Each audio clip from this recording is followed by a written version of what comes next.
Today's episode is brought to you by Public.com, an investing platform which you'll be hearing more about later on in the show. But for now, let's get into today's interview. Super glad to welcome for the first time on Forward Guidance, Roger Hirst, the managing editor of Real Vision Creative Studios and the macro editor at Lykeion Research. I worked with Roger when I was at Real Vision, and Roger, it's great to talk to you again. How have you been? I've been very well indeed. Thank you very much. Yeah, all good. How are you? I'm doing well. We've got a lot to talk about, Roger. We're recording the afternoon of February 2nd. Yesterday, the Federal Reserve reported its interest rate increase, its moderation. Today, the European Central Bank, as well as the Bank of England, where you are located, they followed in step. What were your broad conclusions of that? Because the market is absolutely rip-roaring, whatever you want to talk about, stocks, bonds, everything. The bar was very, very high for the Fed to be super bearish in terms of, all my hawkishness. What they delivered was what was anticipated. But I think people wanted them to kind of say, yeah, but we're really still going to go. Yeah, we've done, we're down to 25, but we're going to keep with 25 and we're going to keep going until we properly see a cap. And we know that we've got the inflation genie back in the bottle. And that seemed to set the tone for both the ECB and the Bank of England, who did what was expected, but also sort of, rather than said, this is an absolute certainty, they said, well, there's a little bit more uncertainty. And I think particularly from the Fed, from Powell, is he had an opportunity to say, I'm going to nail financial conditions. I want them to tighten still. When he's given that question, he was a little bit sort of, he actually argued that they'd been flatlining since December. They have softened a lot. And financial conditions have basically made things a lot better, with markets rallying and bond yields having fallen. That means financial conditions have improved. But it just seemed they were a little bit sort of, things may be coming our way. So I guess the question that a lot in the market are saying is this like Burns of the 1970s? Is this where they kind of find themselves making a mistake in that the inflation tiger is still out there and prowling and could start mauling us again 12 months down the line?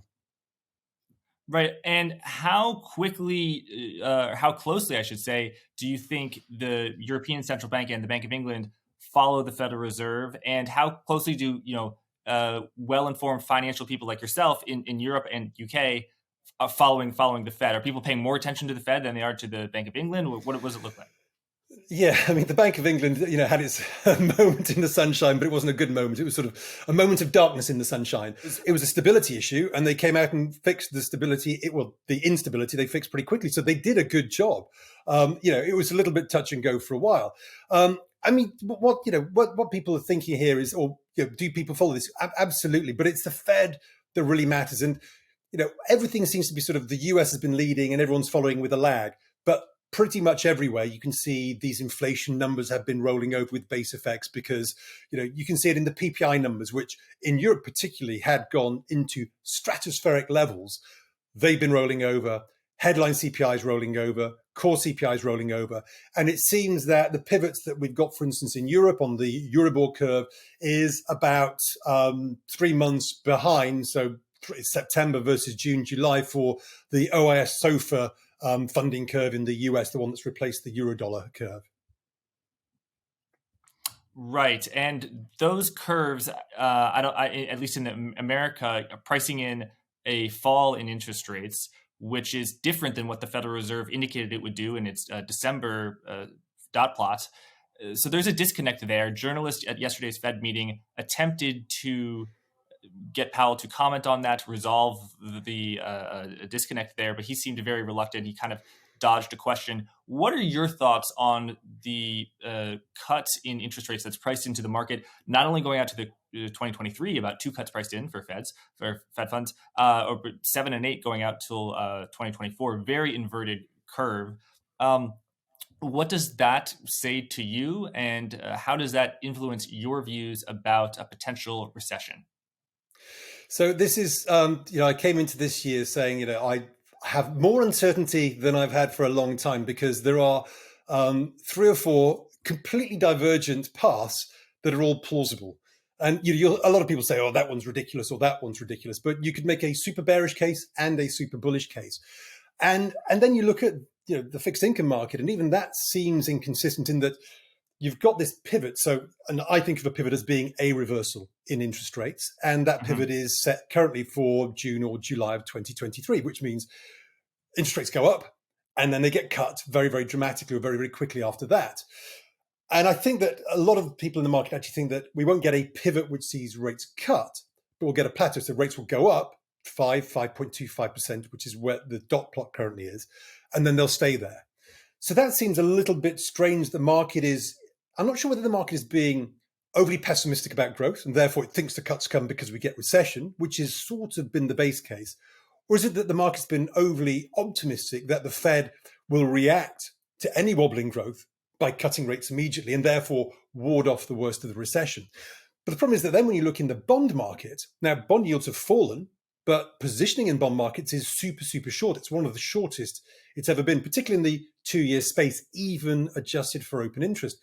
So it feels like there is, the Fed says we're raising and then we're plateauing, which probably justifies, probably justifies this short in the bond market, because it feels like if you do plateau, then yields at 4.2% may have to creep back up towards that 5% if we lock ourselves at 5. But then there's this belief that the Fed will be reactive. And I think this is this optimistic view where I think the rates market, at least the funding market, has been wrong with this pivot. And we can actually see that in that the rates market itself started off with the pivot in, when you go back to September, that pivot was in February, March. And what's happened is that the pivot has just moved out. It's now in June, July. But we've kept the pivot. But it's been wrong. The timing-wise has been wrong. So the timing keeps on shifting. And I think that is an element that, is that uncertainty. We went from complete certainty last year of we're going to get a recession to this now view where, is it recession delayed or is it no recession? Do we avoid a recession? Because actually inflation's coming down. Unemployment is still tight, might not be strong. And if inflation drops quickly enough and wage inflation doesn't pick up, could we avoid a recession?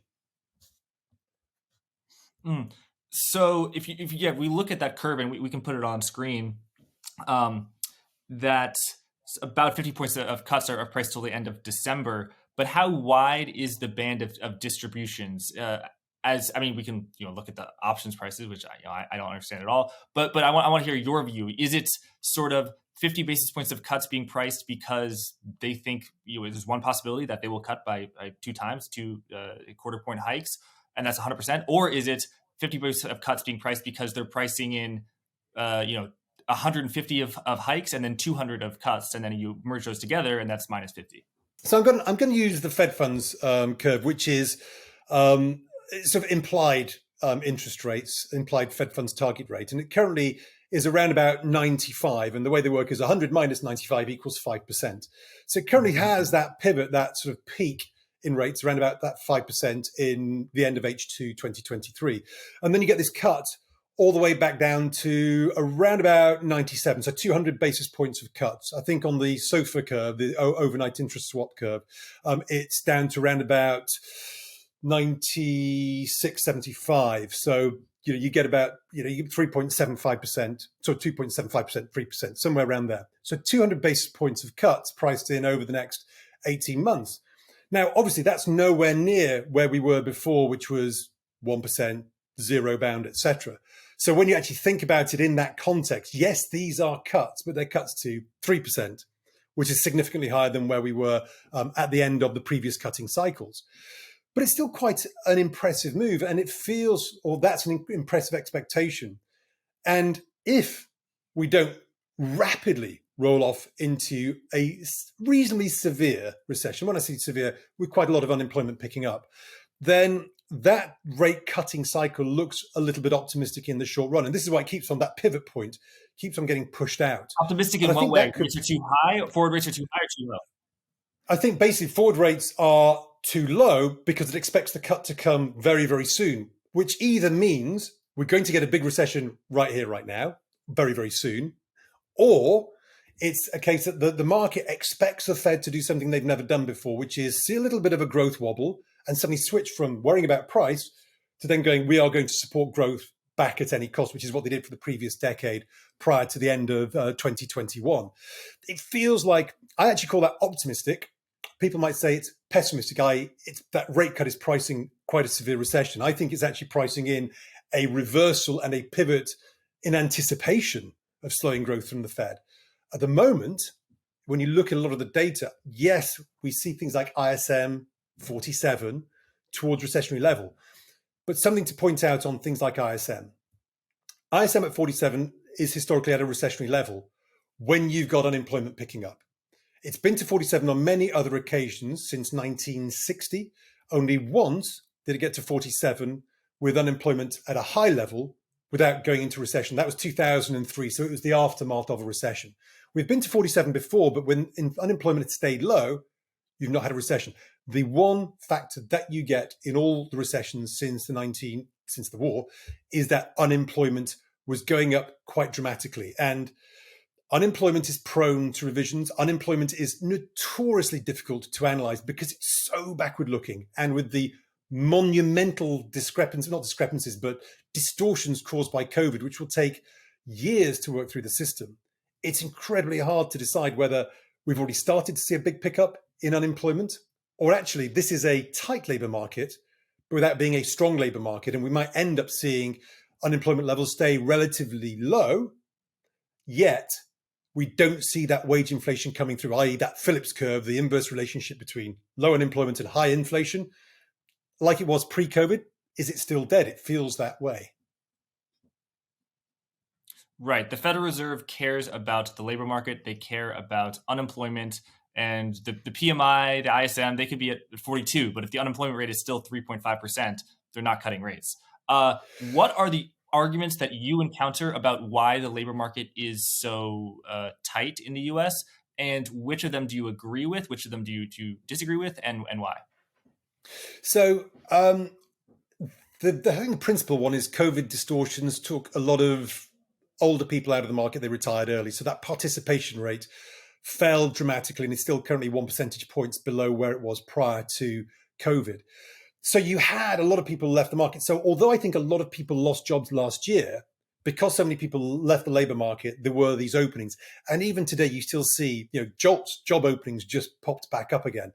Now, it's a bit of an abomination of a number because I can basically put my job advert in 10 papers and that probably counts as 10 job openings, but it's just one.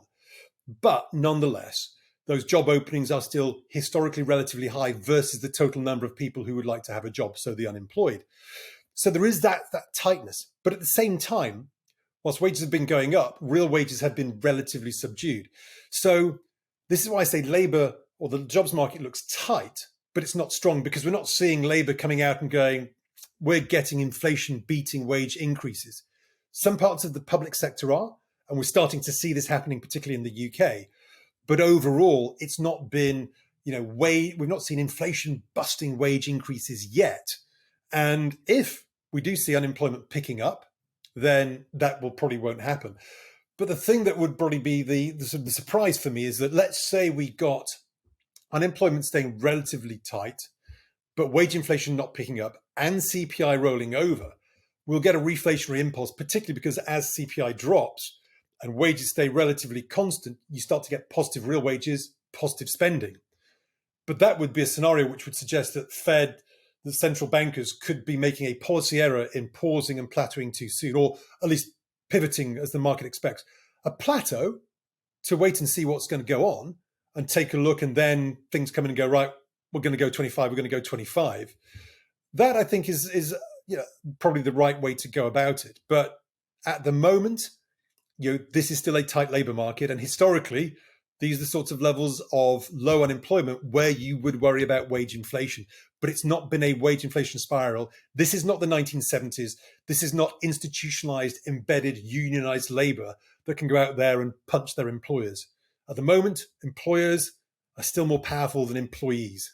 And I think that might buy the Fed some time. It certainly could surprise. But so we've got to look for revisions in the unemployment data. There are some figures that look like they're starting to turn, but it's got to turn pretty quickly for this to become a recession right here, right now.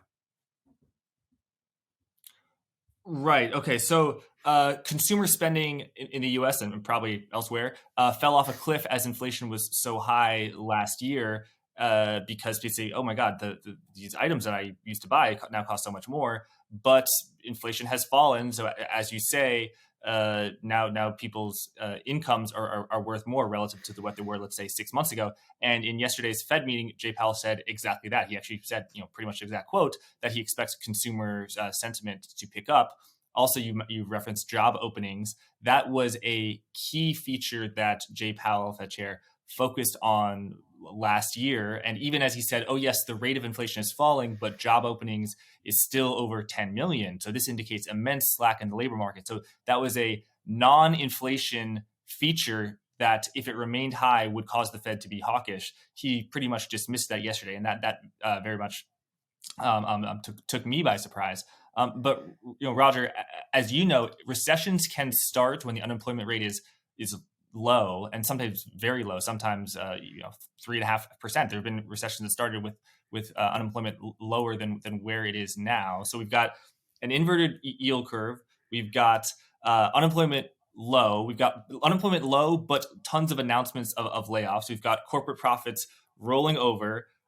Financial conditions really easy for some reason. I want to hear what you think about that.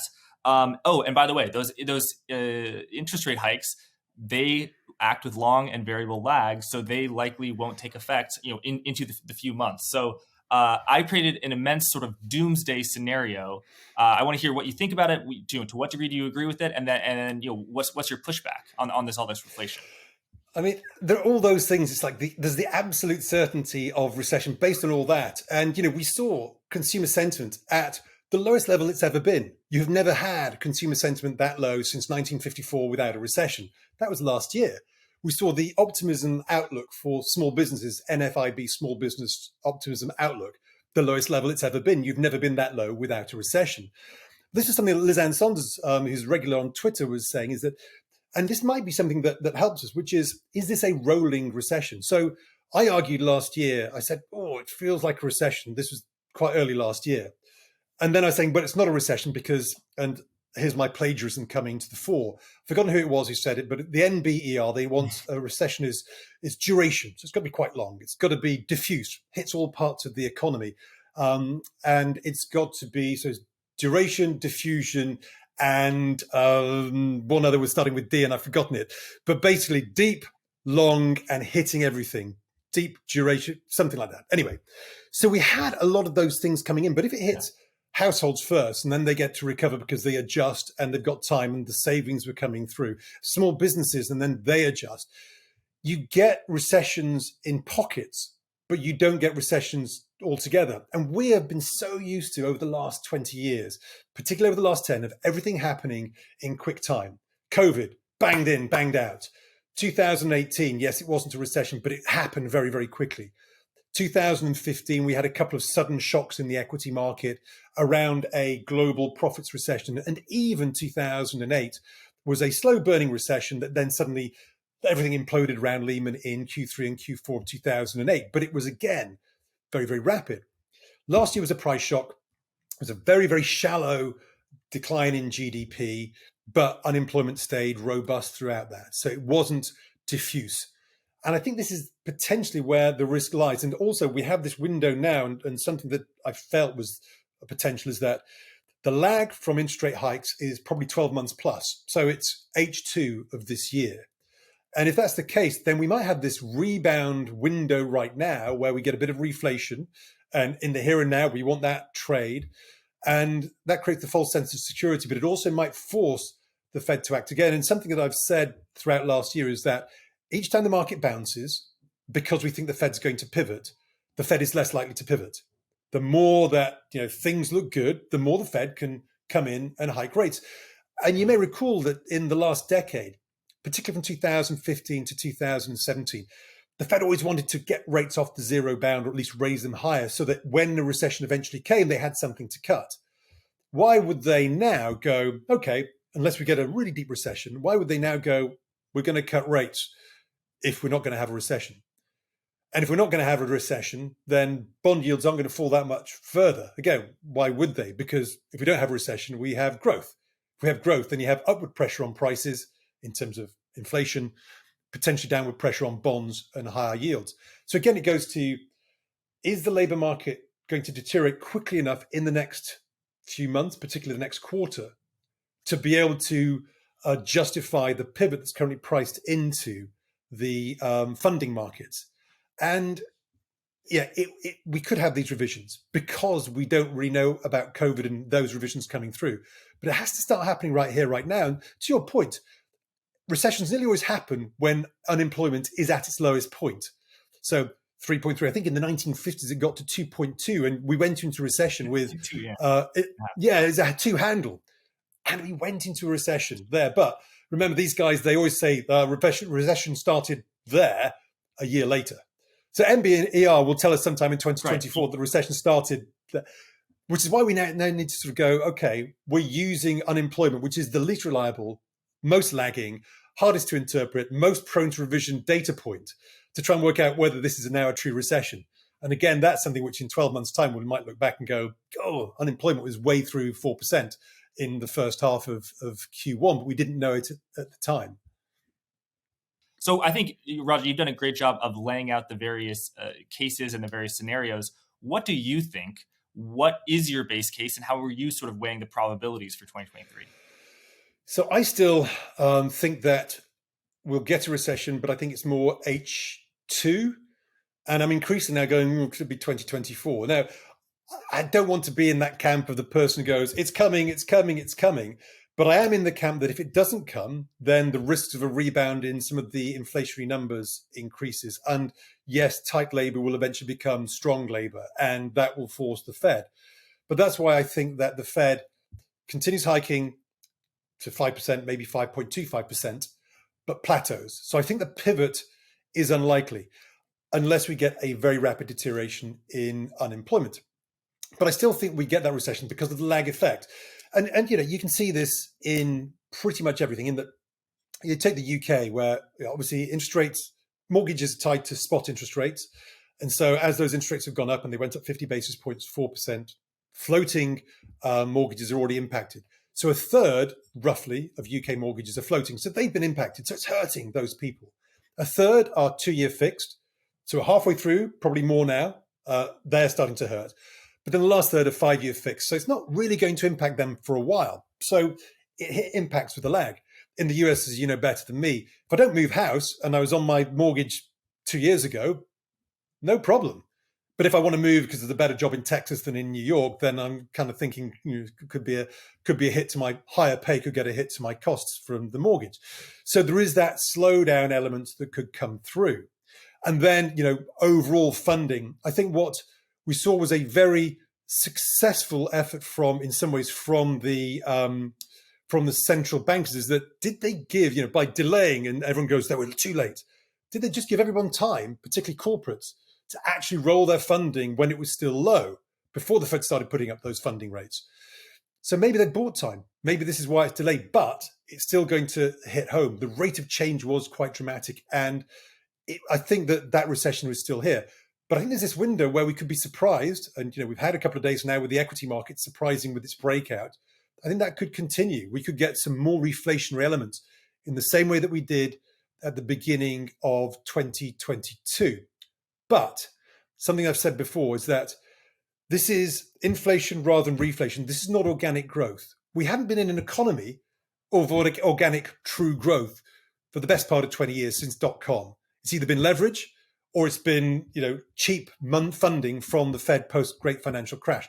Take that away, there is no organic self-sustaining growth in this economy. It needs the juice. So reflation to me would be a risk of higher rates because the underlying system is still relatively weak. Underlying growth is still anemic. Inflation adjusted, it's poor. Yes, and because we have so much debt, I frequently encounter the argument that corporations have so much debt, they can't possibly handle higher rates. Governments have so much debt, they can't possibly handle higher rates. If I'm a company and I've borrowed $1 billion that I have to pay back in 2023, this year, in June, and I borrowed when the risk-free rate was at 0, and now it's at 5.25%, that's a tough pill for me to swallow, and it's a tough pill for the U.S. government to swallow. However, I feel like the transpirings of last year, the rapid rise of interest rates, is at least for a short term proves that argument that you can rates can be high for a while.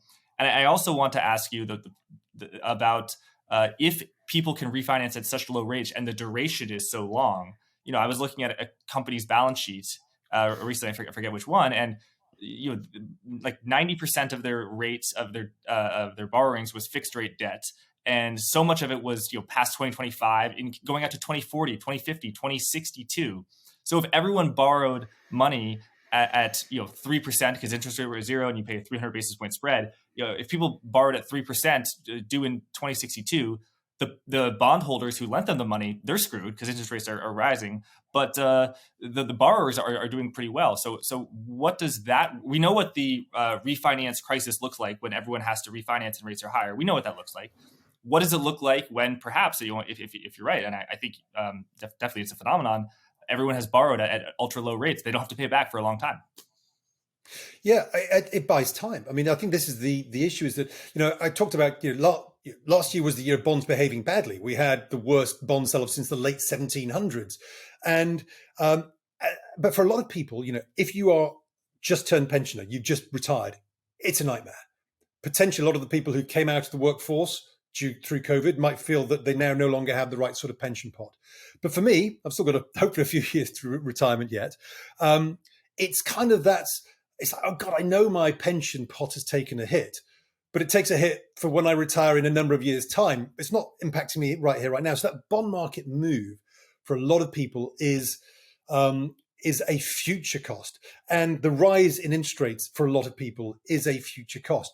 What we had last year was a price shock, and it was a price shock for financial markets, which have to kind of price everything off the forward curve, and interest rates have gone up. So we repriced discount rates, equities. Equities saw multiple compression. And that's what we got, a price shock that nearly looked like a recession because we got, real growth did drop for a couple of quarters. I think the true growth shock is still ahead of us. And I think we have to be prepared for that. So it kind of goes into, what's your time frame? Short term, I don't want to be too bearish right here. And back end of last year, I was going, I think this is the sort of recession which might need the Fed to push us into recession by surprising people with higher rates, which is why maybe it's a little bit surprising to hear Jay Powell not bothered about the loosening of financial conditions. But maybe if the Phillips curve is dead and there is no pricing power from wages or from labor, then actually that buys yet more time as well.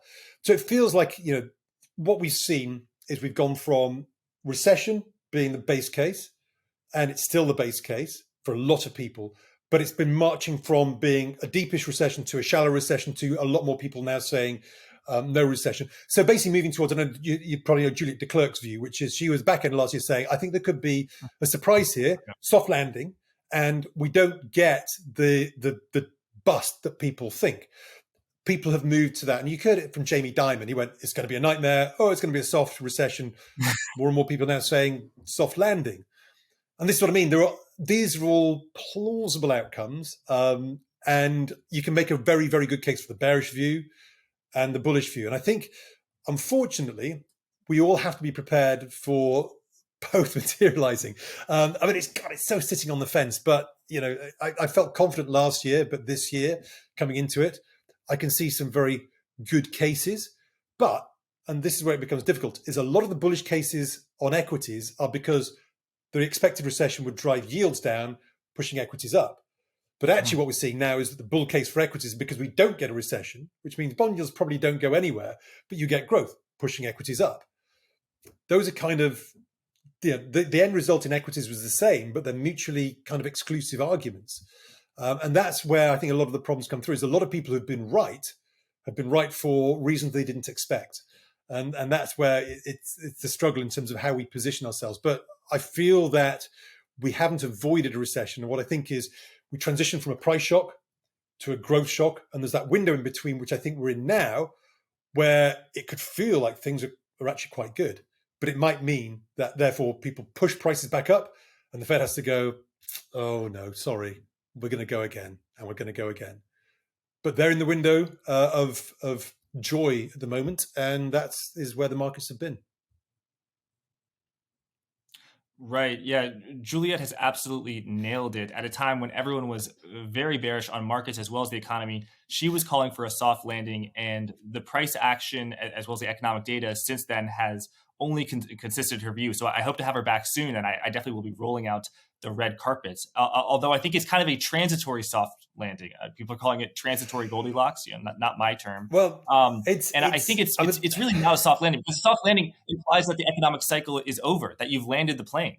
But really, it's more like there is going to be a hard landing, but the plane is in the sky. It's sort of circling the sky, and there's not a lot of there's no hurricane. It's clear, no clouds. It's a clear sky. It's that fear, and this is the part of the problem that we all have. Central bankers have it. I have it.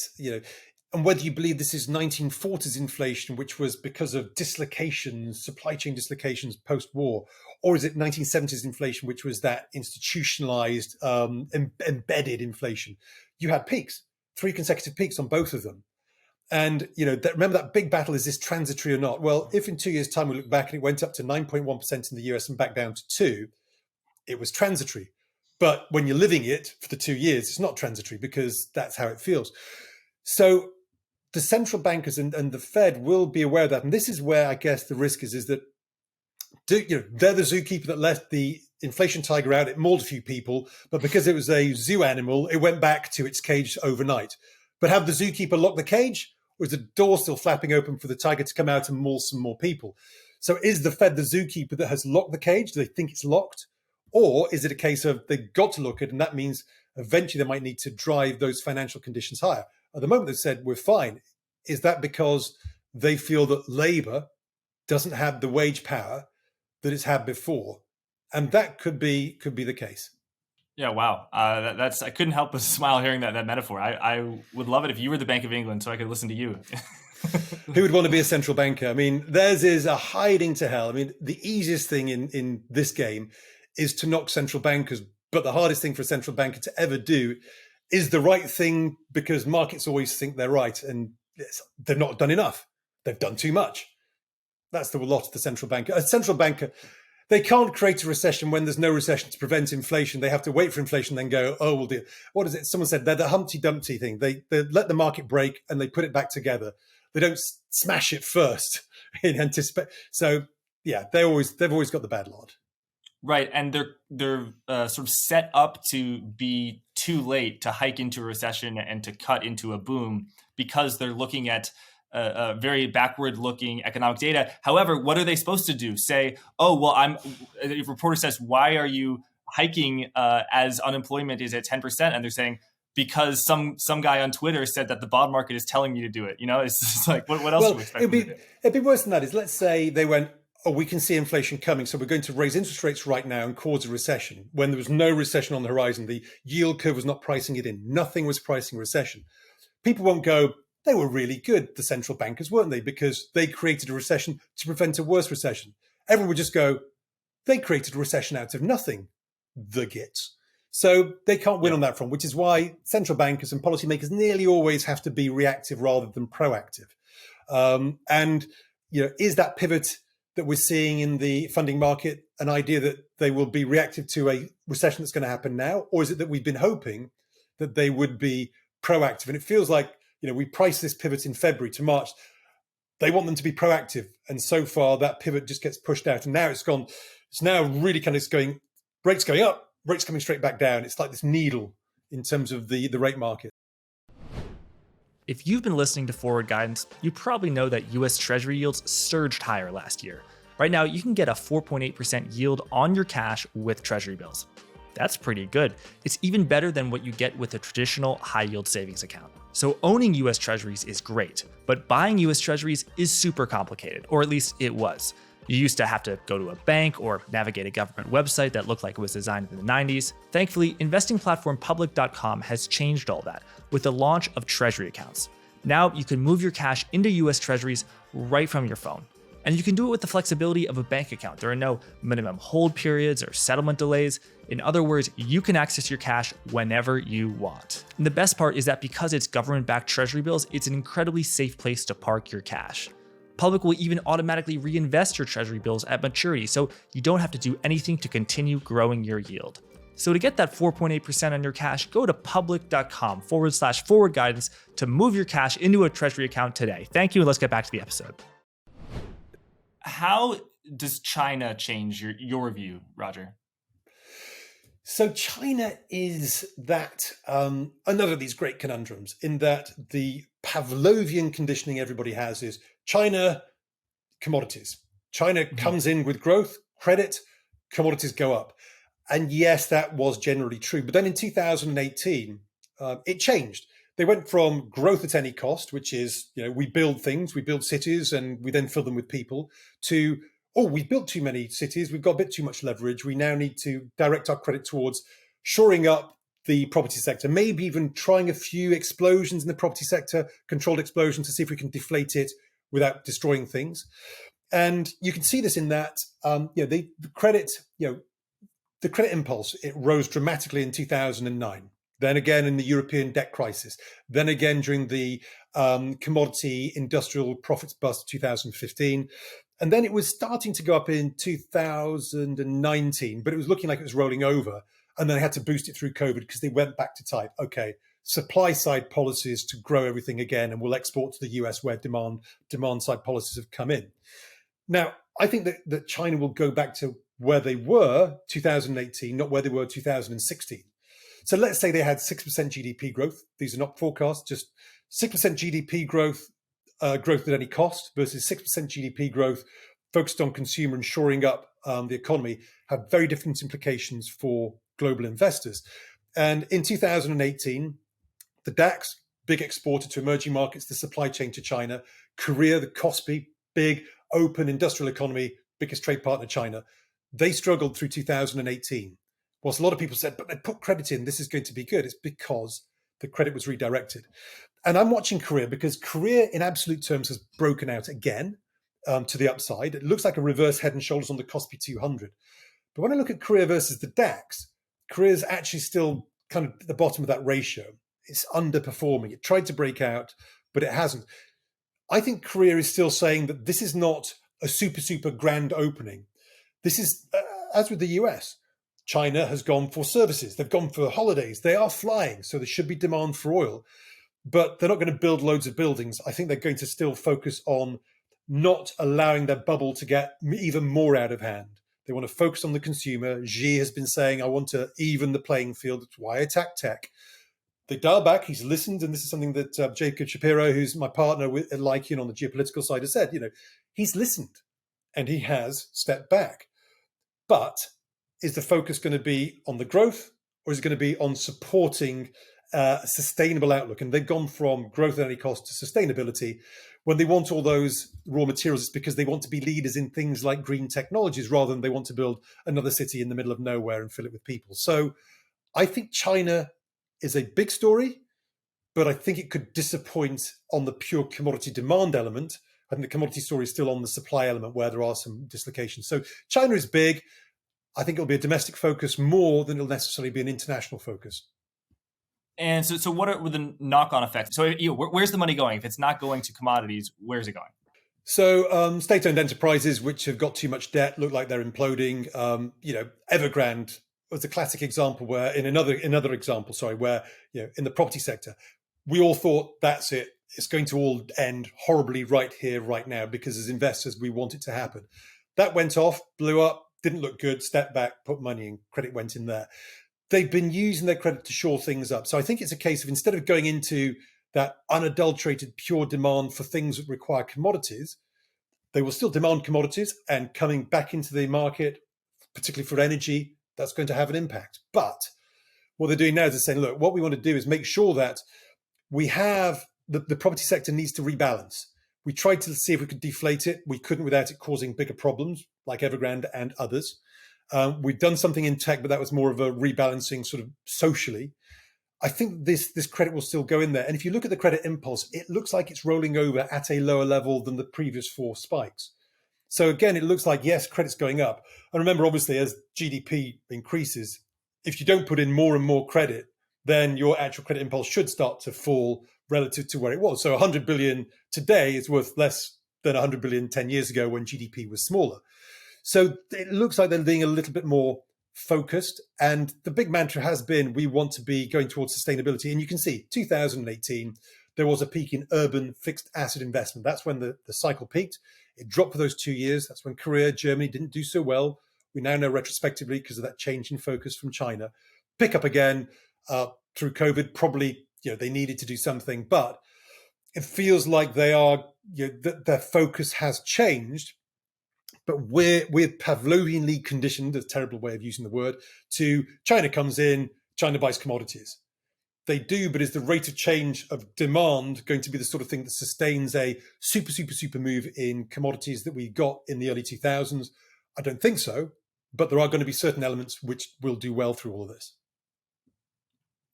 Do you think that the Chinese stock market, which has absolutely exploded higher since October, is accurately pricing in a remarkable stimulus and a very loosening of financial conditions?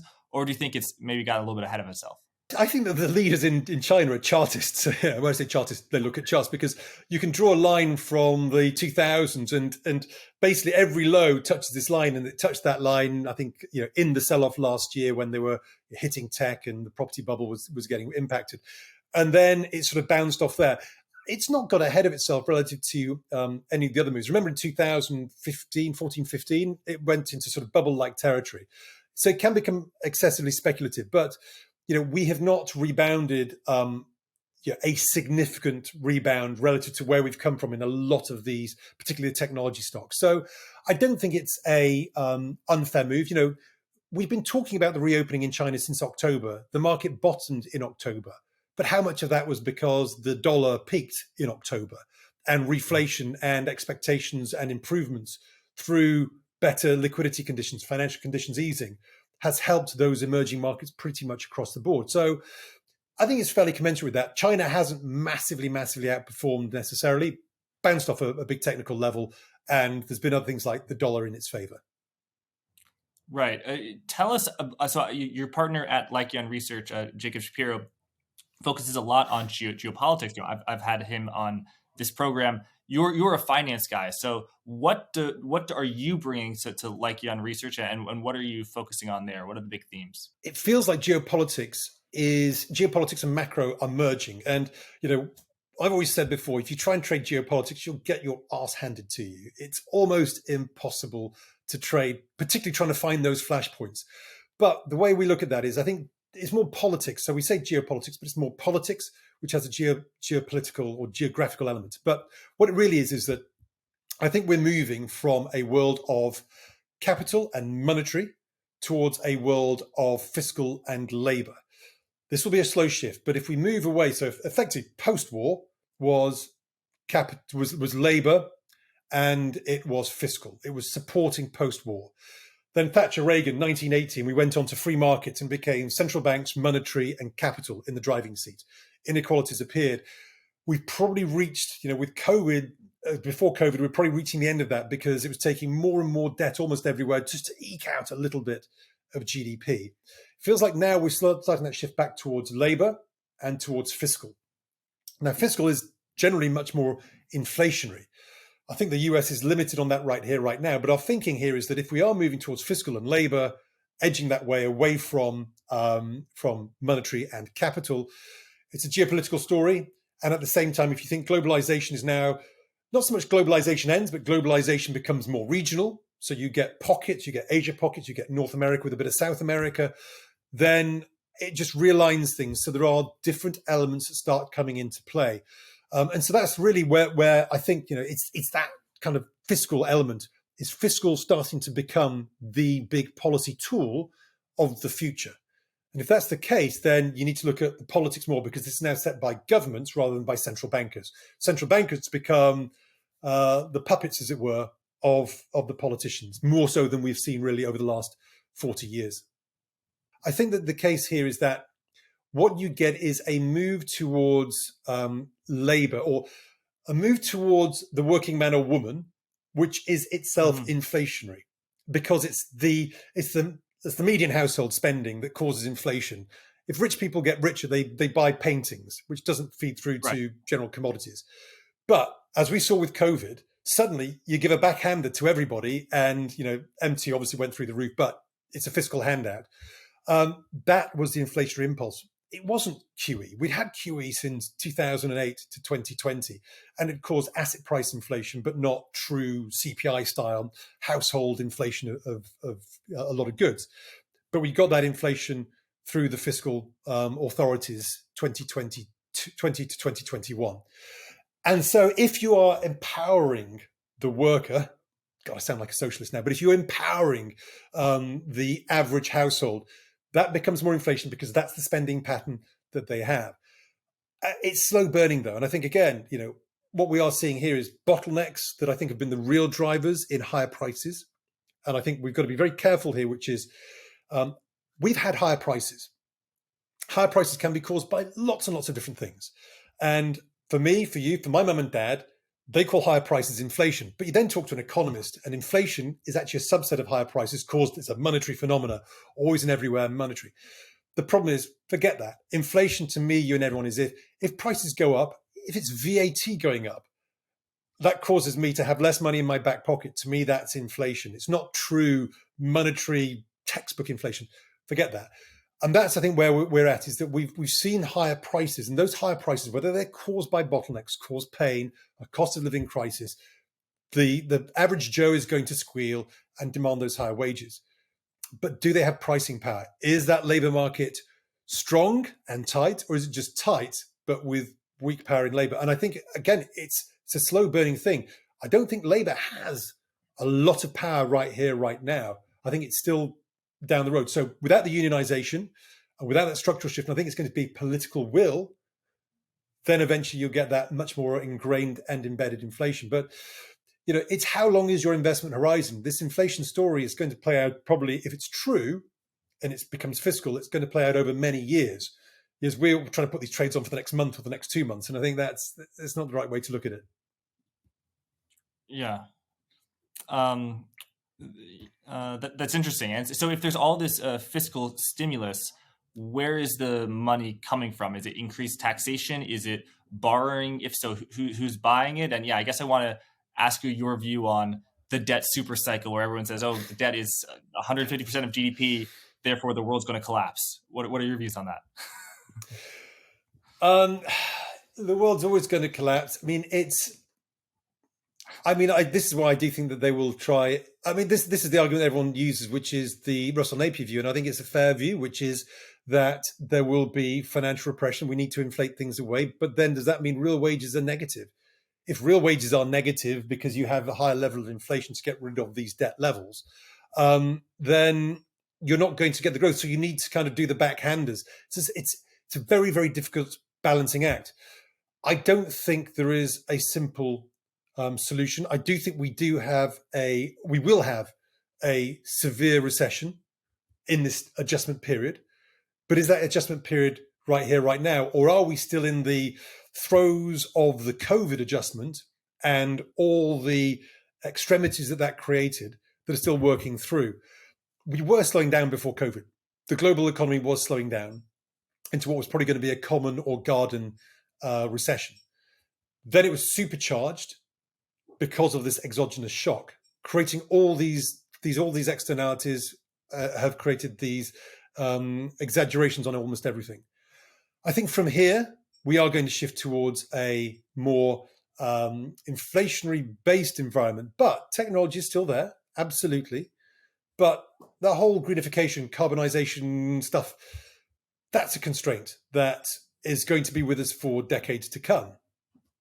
But even with that, we know that we've been through periods with high commodity prices before, which don't necessarily translate into significantly higher CPI.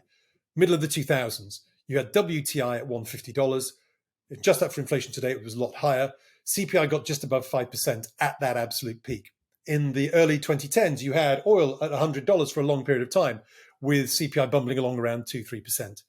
So I think it's one of these things where we all want things to happen right here, right now. I think these things will happen at a glacial pace. But I do feel that base effects could see us go into a deflationary environment for a short while. We go negative on CPI, which we don't do very often. But I think we'll bounce back to something which is going to motor along at a higher level than we've been used to as our base case for the previous 10 years. And I think that means that cyclical stocks, cyclicality in things like GDP, so more volatility in macro data is going to be with us. And those sort of 10, 12-year gentle, lovely, happy day expansions, which created an inequality increase, I think those are now probably a thing of the past. So that's your longer term view. What about your shorter term view? I know that you have some actionable trade ideas, which of course are not investment advice, that you might be willing to share with me and my audience. And also, how does that jive with your general level of macro openness about what the future could hold? It could be soft landing, could be steep recession. If I knew for 100% certainty that we were going to plunge into a recession, it's obvious, buy all bonds across the curve, short stocks, short commodities. Likewise, if you were to transplant and do a time travel back to March or April of 2020, we knew a huge reflationary boom was ahead of us. The trades are obvious. But with the future uncertain, but this particular future, very uncertain to both of us, what do you do? Yeah, I'm a lily-livered liberal type person on this one, where I kind of would love to sit on the fence, but I think there are things that we can do. So the first one is, let's say you've been lucky enough to be long over the most recent bounce, or you've been playing some of the rebound that we've had. So let's just say that was lucky. And even if you're sitting on cash because you've been out, you felt that there is a recession coming, rather than piling back into the market, what we can do right now is go into the options market, because index option volatility has been dropping. For instance, on the FTSE, which is the world's dullest market, so fair enough, it should be, we've got upside volatility at 11%. So 11 vol. Remember, the VIX has been 20, 25. The VIX has dropped down below 20 now. And so upside on the S&P, even that is around 15 vol. Now, to put that in perspective, the S&P moves on a 15 vol and it costs a 15 vol. So that's fair value. The FTSE moves on a sort of 9, 10 vol and it costs 12, 13. So actually, the FTSE might not look like the best trade. But the point being here is that if you're long, you can sell out of your stock position, buy a call at a relatively attractive level. And if the market rallies, you're going to participate. You're not going to get all of it, but you participate.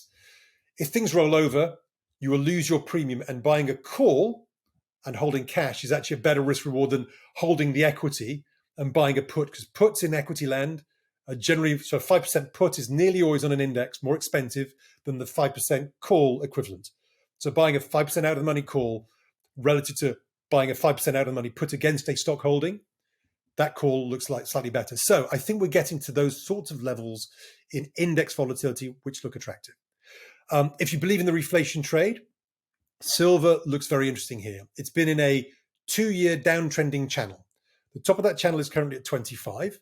Again, I'm not an expert here, but if we can break 25, I think we can squeeze higher. And gold's getting up back towards that 2,000 level as well. So where one goes, the other tends to go. Volatility again has come in on both gold and silver. I personally wouldn't be a buyer of silver at 25 because it could fail and the bottom of that channel is down at 17. So that's not great risk reward. But buying calls for a breakout, I think, is getting quite attractive. Now, if you don't want to pay all that vol, you might want to buy a call spread on silver. But that's reflation trade where there are some other factors coming in. Again, I'm not a commodities expert, but silver, well, let's go. Copper has some issues in Peru, something that Jacob's been talking about. He's been long copper because Peru has got some big issues. There are some big social unrest, which could see some of the copper mines coming under duress. One of the bigger output stories there, coming under significant duress. And silver is obviously a byproduct of a lot of those things. So there could be tightness short term, as well as this potential for a reflation story coming through. But I wouldn't bet the house on it. These are not trades that I would put on myself right here, right now, because I think they're going to work. They are ones where if you believe in reflation, I'd look at silver.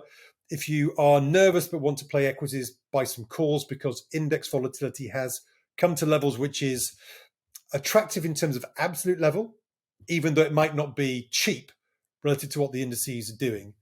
And then, the one thing I'm looking at is I'm looking at Korea, as I said, to China. If Korea doesn't start outperforming pretty soon, then I think we have to maybe be a little bit cautious about how far that reflation trade really goes based on China. I don't think China's going to be the big stimulus opportunity that we all hoped for. And Korea currently is telling me that, yes, it's broken out in absolute terms, but in relative terms, it's still struggling. So I'll be looking at those. And then I guess the other thing finally is, if you want to hedge, we've had the big pullback in the dollar. I think it could be a little bit, maybe a little bit more. But what was interesting is we all thought Jay Powell was maybe a little bit more dovish, but everyone else has become a little bit dovish. Maybe another couple of points on the DXY, and you've got the 62% retracement from the high. I'd be nibbling away at buying some upside, because still the big thing here is, even if the dollar doesn't make it back to the highs, even if it only retraces 50% of the pullback that we've seen, that's still a tightening of conditions that would see a lot of things roll over. So, those are conflicting trades, being long silver and being long the dollar. But you kind of want to have those potential wings on, oh, it could be reflation, oh, it could actually be coming to the end of the breakout. So no, they're not great. They're not great trade recommendations where you should rush out and put them on. But what I'm saying here is that these are all plausible. I would love to be able to say with absolute certainty one or the other. I feel that the recession is there. I feel that the pivot that we're seeing in fixed income markets is wrong. I think that we will go up in rates, and I think we'll flatline. And the only reason I'd change that is if we started to see unemployment coming in right here, right now, with revisions. And we saw it, we might see it anecdotally, but 10,000 job losses at Amazon or Google or Apple, that's not changing the dial on the true unemployment picture yet. And initial jobless claims, they're normally a little bit more leading because they're fast twitch. They're not doing it either. So I just can't see that recessionary story kicking in properly until we get a big, big uptick in those, or big revisions in some of the old numbers on unemployment. Right. So gold has been leading higher. You think silver could get carried because of the vol. Buying options on silver would be attractive again. For my audience who are experienced in trading options, that sounds interesting. As someone who has paid the tuition of in the options market, if someone has never traded an option before, they probably, like me, will have to pay their tuition. And okay, so you're looking at Korea as a sign of whether the reflation from China is going to be real. Jacob's got copper. That's interesting. What are you thinking about oil, and what are you thinking about bonds, like the 10-year, let's say, treasuries? So bonds. I thought that we still have more upside in the 2-year, because I think that if they go to 5% or 5.25%, we're currently at we're now close to 4% on the 2-year, but we were at 4.2 a couple of days ago. But if they plateau, eventually what markets do is they eventually look in the rearview mirror and go, oh, we've got to 5% and we plateau. Therefore, we can't still be at 4.2 on the 2-year. We have to sort of ease back up. Because if we don't get that sudden recession, I think there's that risk. And even if we do get the recession, how much more downside is there in that 2-year yield from 4%? Yeah, it might drop to 3.5%, unless we get a very, very deep recession. If we get a very, very deep recession, then equities are way, way overpriced. So for me, it feels like bonds at the moment are bonds themselves. I think that Jay Powell will eventually have to push rates a little bit higher to force the recession, to make sure you cap inflation. So I feel that the story on bonds is either, can you play one against the other? Can you be long equities and long bonds? Well, I think that it's a case that equities have significant downside if bonds have significant upside, because equities right now have seen a multiple compression based on interest rates going higher, but no more than that. They're not really pricing in a true recession. So bonds, I don't see a significant downside in yield unless we get this rapid turnaround in unemployment. And just to point on that, in every single recession, unemployment has gone up 2, 3, 4 points. And we've always had a significant tradable low during every single recession. Some of them were quite shallow. I think 1982 was quite shallow. 1991 was quite shallow. But since 1950, every single recession, a major low. And why is that? It's because you lose your job, you have insecurity, you liquidate your portfolio. And that's why you always get liquidation and redemption lows into a recession. Everyone talks about active managers sitting on cash. It's like, they've been expecting the redemptions that haven't arrived because no one's unemployed. So they've got the 6% of cash maxed out, waiting for the redemption so they can pay them in the cash they've got. What you get in recessions, true recessions, is you've paid out your 6% and now you're forced into selling because the redemptions and liquidations come through. And that's when you get all the gating going on. Mhm. But if I haven't lost my job, I don't have my fear. My 401k is still a positive influence on the equity market. So you get a tradable low when you get a recession, but you only get a recession when you get unemployment ticking up and significantly. And it's normally halfway through or towards the end of the recession that you get those lows. So no recession, bond yields can't go lower. Recession coming needs to happen sooner rather than later. In terms of oil, again, recession, no recession, but oil is the one that is most adjustable. OPEC cut, and if things start to pick up and oil prices go up, they can open it a little bit more. China should come on because services, particularly airlines, we've seen airline volumes have now got back to pretty much where they were. But I'm not overtly worried about oil. I think that the asymmetric risk is that if we believe a recession comes in the second half, there's more asymmetric risk to the downside than there is supply risk to the upside. But the SPR in the US got wound down to relatively historically low levels. There are again some supply issues in there, but I think that the oil market can deal with it because it is the most fungible one out there. So oil has done its sort of ringing the bell thing last year. I think that risk is that recession still probably sometime in H2, which will see oil going down. And that's the thing with all commodities. Longer term, I'm a bull, but short-term recession risk nearly always trumps longer-term tailwinds, so that if someone told me there's going to be a big recession in H1, I'd be waiting to buy commodities. Jacob would say, oh, you can't do that. You've got to look at these geopolitical issues like Peru and pick your moments, which, I agree with. But if I'm thinking, if I had to buy things for 30 years, put them away like commodities because of the greenification, I would want to probably look for the next recession to get into that rather than do it now.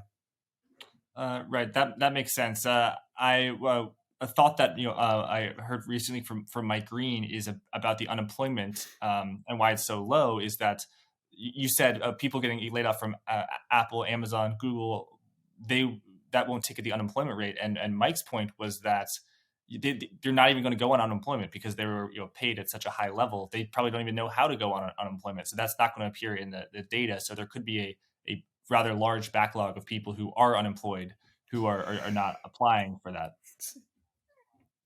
It's the US system is a little bit of a quirk in that global unemployment rates, OECD unemployment rates, reached rock bottom levels, I think, last year.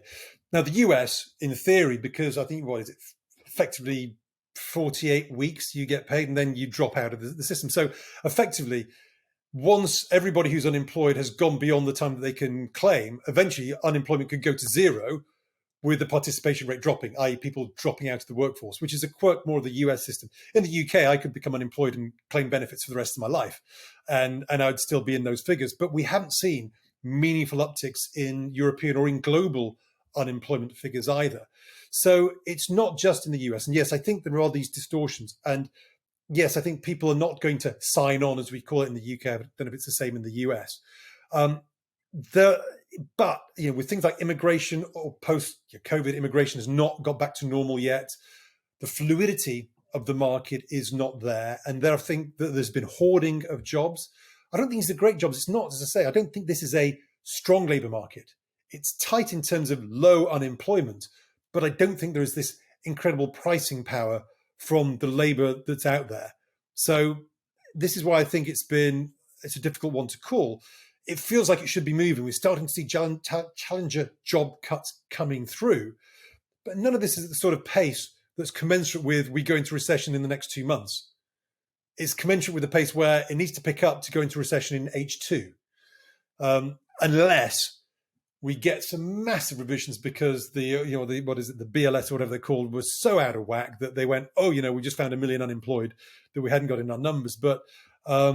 I think Bob Elliott recently sort of said, yeah, actually, it is still tight. We've looked at all these numbers and, it's going to still take a while for all this to properly feed through into really, truly higher unemployment levels. It goes through 4, gets to 5. And that's when you get your bond yields down and you get so bonds up and you get equities down into a tradable low. Very generous with your time. I've got 2 more questions, but first I want to say that, it's been great having you on. I want to let people know about your Twitter account, which I think is official or unofficial. And then, your content on Real Vision Pro remains my favorite content on Real Vision, and content I still watch. Real Vision Pro is expensive, but it is very, very good. And then, I look forward to checking out your research product at Lykeion. So, I guess you earlier said the word gating. I think referring to hedge funds or investment management funds. I could not help but think about private equity and Blackstone, and I think another private equity shop, which now they're real estate shops as well. They do everything, which halted the withdrawals, which is legal. I mean, the clients sign on to it, so you can't get your money. You have to wait until the next session. I've just heard a lot of people say the risk is not within the banking sector. It's moved offshore. It's within the private equity world, the private debt world. What do you think about this? How severe do you think the risks within they are, and how do you compare them to the banking world? Yeah, I think we saw this with that little spat with the Bank of England, in that banks were forced to take less risk. They had charges. One of the reasons why we saw a big move in bond yields in 2019 was that a lot of banks were forced to move out of loans into bonds because of regulatory costs. And so that drove demand for bonds, and yields went down. So banks have fundamentally changed their model and are less risky beasts than they were 10, 15 years ago. And what you saw is that shadow banks, i.e., things that looked a bit like banks but weren't banks, things that looked a bit like hedge funds but acted more like banks, now have taken on a lot of that risk. So there is a lot of concentration risk in the private equity world and in the asset management world. And I think that, with the private equity, what we have seen is the public markets have repriced and the private markets don't want to reprice. And the best way to not reprice is to make sure no one sells anything to find a price. So you gate. So that's what a lot of the gating feels like it is. It's like, well, if we gate it, we don't have to market 20, 30% below where we currently have it. So let's prevent that. So you can, it kind of goes through, yes, you can ride that out, but there's going to be, how long can you do that? And again, we've been used to markets sell off, economies collapse, and then they rebound very, very quickly. But what if we don't have that same down and up function? And then the other element to all of this as well, which is you hear more and more about this now with all these very, very short dated options. One same day options expiry, 1 day to expiry, no days to expiry options. Someone takes the other side of those, and most of the time, the person taking the other side is going to win. So sellers of options win hands down on average all the time. But this is the sort of, the risk of the steamroller thing. Every now and again, some market dislocation is going to happen, which means that you take one of those players out, like we saw with it was XIV ETF in 2018, went from whatever value it was to zero. That's a risk as well. So you've got these pockets of risks where, at the moment, the market makers, who are a few big houses, particularly in the US, taking the other side of institutions primarily, rather than retail, doing these 1 day or no day to expiry options. They generally are winning, but then there could be one of those market dislocations where you could wipe out one or a couple of those players, and that would see liquidity problems coming into the market. That's very much a risk. And I think this is a risk across the board, is that if we get one or two of the sort of bigger institutions or bigger brokers, etc., market makers within these markets getting hit, then the liquidity, which is always there when you kind of don't really need it on the way up, but really need it on the way down, it disappears. We could have those. We've not had a real liquidity crisis yet. The last one was obviously COVID, and that was dealt with very, very relatively efficiently in reality. But it's always a concern.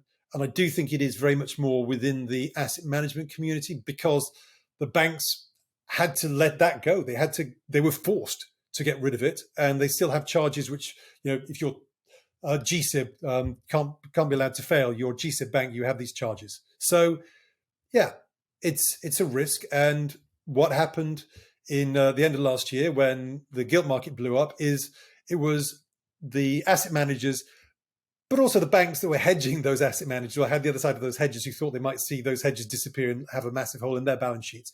Yes, there is always risk with banks because they are the other side of a lot of these positions, but ultimately it was with the sort of the pension funds and the asset managers running the pension funds where those risks particularly lie today. Hmm.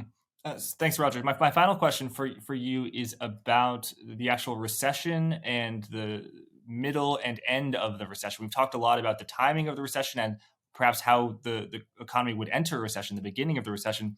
But what do you think the recession will actually be like? How long do you think it will last? And what will the coming out of the recession look like? I know the 2008 Great Financial Crisis, which for me was formative, was one in which it was a financial sector, so everything collapsed all at once, just because everything was so levered and people were getting kicked out of their homes. But it's my understanding that historically recessions are kind of much more a little bit of a slow burn. So what do you think the flavor of the recession will be, and what will be the exit of that look like, and how long will it last? Yeah, so I think this is not the one. I don't think this is going to be the big one yet. I do think we're going to see more insolvencies because as we roll into those higher interest rates, higher funding costs for some companies, the zombie companies that have been kept going because you're at zero, I think we'll get those insolvencies. But I also think this is one of those ones where, as I said, it's been sort of a rolling recession so far. And I think what's interesting is that I doubt we're going to get that correlation event that we saw. Well, we won't get the correlation event that we saw in 2008 because it was a policy error with Lehman, effectively, we now know, that caused the really big correlation event. There's always the debt issues, and most people are still worried that the level of debt is going to cause defaults of a major scale. I think what we get here is, and this is in some ways the exciting thing, is that when we're looking at recessions, we're always thinking doom and gloom, the downside. And yes, that's always right. We always want to be hedged on that downside. But think about where we are today. I can actually get an interest rate. I can get a yield on a funding, a money market account for the first time in a long time. I can actually get a rate of return. Yes, it might be still negative because currently inflation is still high, but I can get that. We've seen bonds sell off. Now, they might not have sold off the whole way they need to, but they've sold off from levels that were ridiculous. It's not that we're at ridiculous low levels now of bonds. It's that we were stupidly high bond prices and stupidly low yields before. That provides opportunity. If we are right that this is becoming, if we see GDP becoming a little bit more cyclical, a bit more volatility in GDP, shorter cycles rather than 10, 11, 12-year cycles, then we're going to have much more opportunity for trading. So it becomes less a convergence on a single trade, which was buy tech, buy bonds, and much more a good quality tech, yes. If bonds don't, go into another big steep decline in yields, which I don't think they will, then there's going to be some great cyclicals out there. There's going to be some good emerging markets. Everyone loves the emerging markets. That's a big consensus at the moment. The big key to make difference here is that in 2001 really to 2008, with China on board, it was buy any emerging market, give them a great acronym and stuff your pockets. And they all went up and everyone poured money to the MSCI emerging markets. Everything went up. Today, I think it's going to be that market will do well. That one might not. That one looks really exciting. So this is a story about divergent opportunities, far more opportunities in far more pockets, different regions, different segments, different sections. So to me, this will be an environment where there will be some great buying opportunities, but we'll probably have to pick them. And I want to buy some emerging markets, but I feel that the phoenix rises from the ashes. We haven't had the ashes yet. You don't tend to get the change in leadership into the low. It tends to happen coming out. And, the emerging markets in 2000, they kicked in really in 2001. Korea sold off first, 2000 to 2001, and then started rallying out of there once China kicked in WTO. And I think that's what we've got to look for. So keep your powder dry. There's no shame in having cash. At least cash today, you might get 5% in a money market fund. Yeah, negative real rate, I get that. But, it's something which you can have. And if we do get the recession, I know it's an opportunity cost. If I miss out in the next 6 months of some great upside, yes. But are you a trader? Are you a day trader? Are you a swing trader? Or are you an investor? Are you looking long term? If you're looking long term, I'd say have some cash ready. Maybe buy some of those calls if you're just worried that the upside gets away from you, those cheap calls.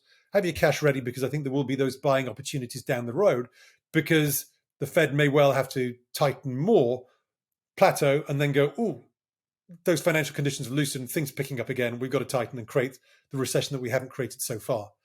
And then you pick your poison coming out of recession rather than trying to catch the falling knife going in.